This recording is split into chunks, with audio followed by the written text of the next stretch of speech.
Bonjour à tous.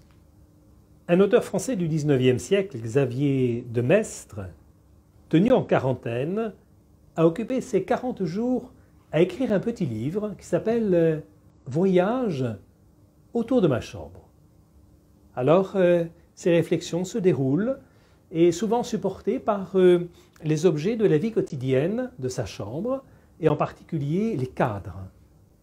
C'est un petit peu à cela que j'aimerais que nous nous consacrions ce matin, après l'escapade d'hier où nous sommes allés au jardin de la maison de la famille Martin, voir les fleurs, celles qui permettent d'embellir la chapelle où nous nous retrouvons pour la prière. Et voilà que poursuivant ce temps de confinement dans la maison des Martins à Alençon, je vous invite à vous retrouver aujourd'hui dans la salle à manger, en particulier pour nous arrêter devant ces deux cadres, ces deux tableaux qui sont là devant nos yeux.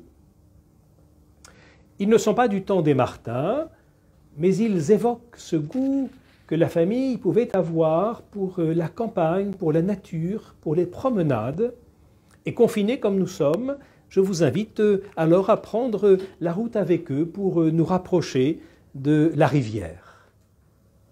Ce tableau en particulier de gauche peut rappeler cette rivière Sarthe qui coule tout à côté d'Alençon et que les familles aimaient aller rejoindre pour s'y promener, en particulier le dimanche. Et dans ce petit vallon superbe de Saint-Denis, de Saint-Sénéry et de Saint-Léonard, ainsi que de Saint-Denis sur Sarton, qui est très beau aussi, dans ces lieux, donc pouvoir y passer des heures agréables. Les peintres, déjà à l'époque, commençaient à chercher l'expression de la lumière auprès de l'eau, et même les photographes les y rejoignaient. Jacques Tiphaine, le mari de la marraine de Léonie, était un de ces bons grands photographes de l'équipe de ceux qui se retrouvaient ainsi à cette époque auprès de ces sites pour les photographier et les faire découvrir. La famille Martin donc se retrouvait volontiers dans ces lieux et le papa partait avec sa canne à pêche pour, au retour de ses promenades, gâter la communauté des Clarisses de tous les poissons qu'il avait pu recueillir. À Lisieux, il continuera et comblera de ses dons le Carmel de Lisieux. Thérèse, dans ses manuscrits, nous raconte le bonheur qu'elle avait à se promener ainsi avec sa famille, et en particulier avec son père, lorsque, ayant pris quelques années de plus, elle l'accompagnait. Ils étaient pour moi de beaux jours, ceux où mon roi chéri m'emmenait à la pêche avec lui. J'aimais tant la campagne, les fleurs et les oiseaux. Quelquefois, j'essayais de pêcher avec ma petite ligne, mais je préférais aller m'asseoir seul sur l'herbe fleurie. Alors mes pensées étaient bien profondes, et sans savoir ce que c'était que de méditer, mon âme se plongeait dans une réelle oraison. Sans savoir ce que c'était que de méditer, mon âme se plongeait dans une réelle oraison. Avant elle, son père, dans deux gros volumes qui s'appellent Fragments littéraires, où il a commencé à partir de sa 18e, 19e année à noter des notes de lecture recueillies de ces passages qui nous montraient que la nature était pour lui un chemin qui le conduisait vers Dieu. Ainsi, de la contemplation de cette prairie d'un auteur anonyme, quel spectacle que celui de la nature dans les beaux jours du printemps, quelle est bienfaisante cette main qui, non contente de nous présenter de toutes parts les choses nécessaires à la vie, sème avec profusion la beauté et les charmes autour de nos demeures. Et chez Louis Martin, la contemplation se fait louange. Ainsi, dans ses notes de lecture, figure à belle place le Cantique des créatures de saint François d'Assise. Très haut et tout-puissant, bon Seigneur, à toi sont les louanges, la gloire et l'honneur et toute bénédiction. À toi seul, très haut, ils conviennent et nul homme n'est digne de te mentionner.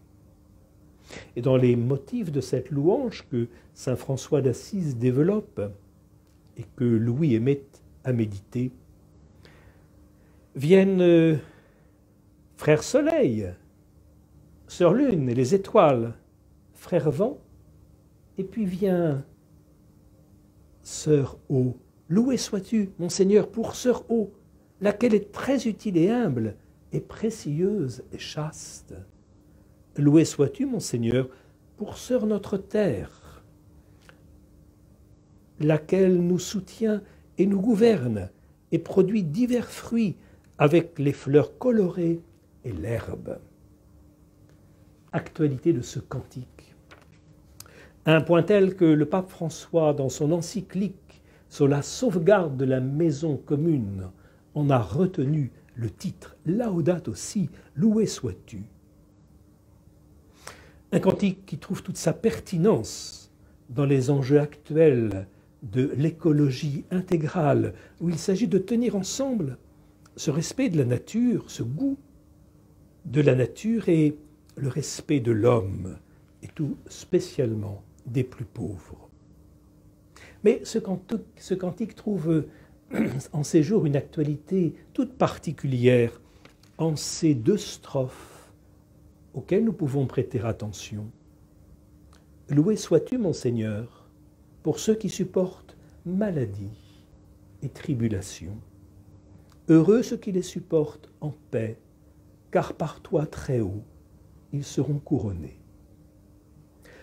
On aurait envie d'ajouter à ce cantique « Heureux aussi ceux qui aident les autres à supporter en paix maladie et tribulation. » Tous ces hommes, toutes ces femmes qui font à chaque soir, à 20h, l'objet de nos applaudissements. À l'instant de refermer les manuscrits autobiographiques de Thérèse, je note que juste après ce récit de ses promenades, en particulier du dimanche, Thérèse insiste sur ceci. Pendant les promenades que je faisais avec papa, il aimait à me faire porter l'aumône aux pauvres. Et cela, nous le voyons déjà accompli à Alençon, où chaque promenade du dimanche se terminait souvent par cette rencontre des plus pauvres. Façon de vivre, avant la lettre, cette éducation des enfants à une écologie intégrale.